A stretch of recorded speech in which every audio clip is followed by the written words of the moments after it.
ঢাকা জেলার ডিবি উত্তরের একটি বিশেষ অভিযানে ১৫০ পিস ইয়াবা ট্যাবলেট সহ এক মাদক ব্যবসায়ীকে গ্রেফতার করেছে পুলিশ।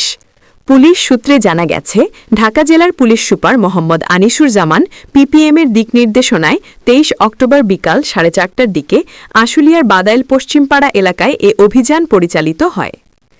অভিযানে নেতৃত্ব দেন ডিবি উত্তরের অফিসার ইনচার্জ মোহাম্মদ জালাল উদ্দিন। তার নেতৃত্বে এসআই মোহাম্মদ আব্দুল মুত্তালিব ও সঙ্গীয় ফোর্স সহ অংশ নেন অভিযানে।